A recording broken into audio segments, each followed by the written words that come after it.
Yes, निगरानी पत्रावली 1985 Madras 118। Next, Tamil Nadu राज्य और अन्य बनाम भारत संघ और एक अन्य। नेक्स्ट, तारीख 17 अक्टूबर 1956। नेक्स्ट, न्यायाधीश रामानुजम और न्यायाधीश महेश्वरन। नेक्स्ट, आवश्यक वस्तु अधिनियम 1955 धारा 3 ख उक्त धारा के उपबंधों का आज्ञापक होना खाद्य वस्तुओं के त्योहारियों से लेवी का धान अथवा चावल वसूल करने के लिए राज्य सरकार के लिए यह अनिवार्य है कि वह उक्त धारा में अंतर्विष्ट कसौटियों को मद्देनज़र रखते हुए स्वतंत्र रूप से धान अथवा चावल की कीमत नियत करे। उक्त धारा की अपनी शक्ति का परित्याग करते हुए राज्य सरकार लेवी की खाद्यान्नों की कीमत नियत करते समय केंद्रीय सरकार द्वारा नियत की गई कीमत को अंगीकार नहीं कर सकती। पाई पैरा, याची चावल अथवा धान के थोक व्यापारी हैं। इन याचिकाओं में याची ने GOMS को अनेक जिनके द्वारा कीमतें नियत की गई हैं अभिखंडित करने के लिए उत्प्रेषण रिट जारी करने की प्रार्थना की है। पाई, याचियों ने इन सभी रिट याचिकाओं में यह शिकायत की है कि व्यापारियों ने धान और चावल की उपापन कीमत नियत करते समय राज्य सरकार ने प्रश्नगत अधिनियम के उपबंधों के अनुसार कीमत नियत नहीं की है। पाई, प्रश्नगत धारा में राज्य सरकार को यह निर्देश दिया गया है कि वह उस धारा में उल्लिखित विभिन्न कसौटियों को ध्यान में रखते हुए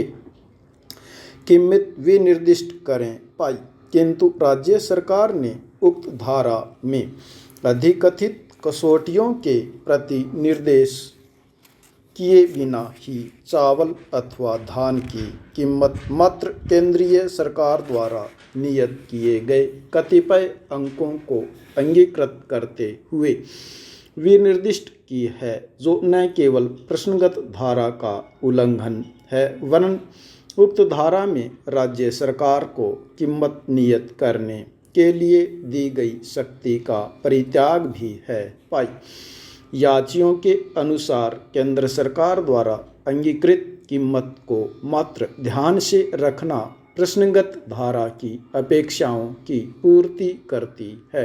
पाई, इस प्रकार व्यापारियों से उपाप्त चावल की कीमत के नियतन को कानूनी शक्ति के उचित प्रयोग के रूप में न्यायोचित नहीं ठहराया जा सकता। पाई, इसके प्रतिकूल राज्य की ओर से यह दलील प्रस्तुत की गई कि भारत सरकार ने धान की कीमत नियत करते समय कृषि कीमत आयोग की सिफारिशों और राज्य सरकार की ओर से धान की कीमत नियत करने के लिए की गई सिफारिशों के अनुसार कीमत नियत की है और यह है कि जिन व्यापारियों से चावल अथवा धान उपाप्त किया गया है उनको किसी प्रकार की कोई हानि नहीं है, क्योंकि उनसे उनके स्टॉक का केवल 50% चावल अथवा धान ही लिया गया है, जबकि शेष धान अथवा चावल वे अपनी इच्छानुसार कीमत पर बेचने के लिए स्वतंत्र हैं। पाई पैरा, उसने यह दलील भी दी कि केंद्र सरकार ने सहायक कीमत नियत करते समय उन सभी बातों को जो प्रश्नगत धारा में निर्दिष्ट की गई हैं ध्यान में रखा है। प्रस्तुत मामले में विचारार्थ और अवधारणार्थ मुख्य प्रश्न यह है कि क्या राज्य सरकार का केंद्र सरकार द्वारा नियत की गई कीमत को प्रश्नगत अधिनियम की धारा 3 ख के अनुसार अंगीकृत करना चावल अथवा धान की कीमत का उचित रूप से नियत करने की कोटि में आता है। पाई पैरा अभिनिर्धारित अपीलें खारिज की गईं। पाई पैरा प्रश्नगत अधिनियम की धारा 3 ख में केंद्र सरकार के अनुमोदन के पश्चात राज्य सरकार द्वारा कीमत का निर्देश किया जाना अनुध्यात किया है।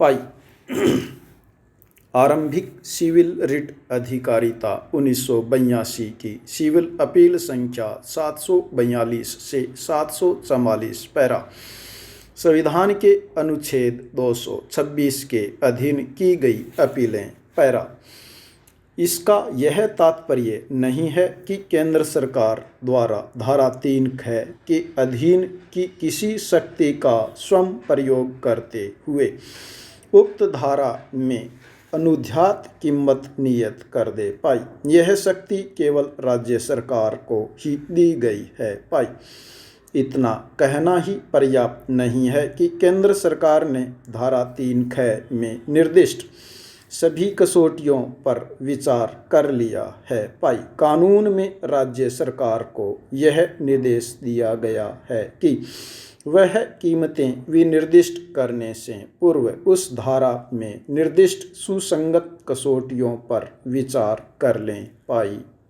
यह मानते हुए भी कि केंद्र सरकार द्वारा कृषि कीमत आयोग और राज्य सरकार द्वारा की गई सिफारिशों पर विचार करने के पश्चात नियत की गई सहायक कीमतें ऋजु और उचित हैं, तथापि यह वह कीमत नहीं है जिसे धारा 3 ख के अनुसार नियत किया गया हो, क्योंकि धारा 3 ख में यह अनुध्यात किया गया है कि राज्य सरकार इस धारा में उल्लिखित सुसंगत कसौटियों पर विचार करने के पश्चात कीमतें नियत करेंगी। पाई पैरा राज्य सरकार यह नहीं कह सकती कि चूंकि केंद्र सरकार ने धान और चावल की सहायक कीमत नियत करने के पूर्व सुसंगत कसौटियों पर विचार कर लिया था, पाई वह उक्त कीमत को स्वीकार करने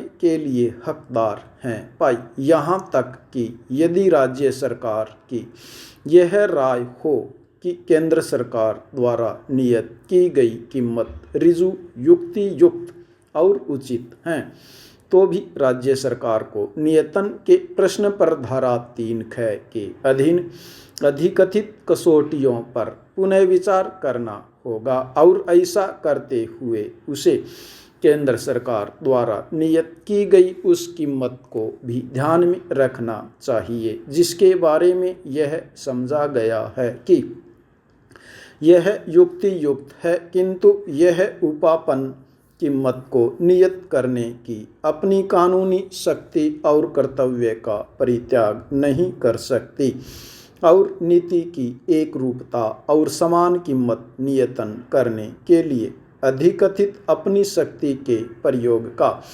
परित्याग नहीं कर सकती। पाई स्टॉप।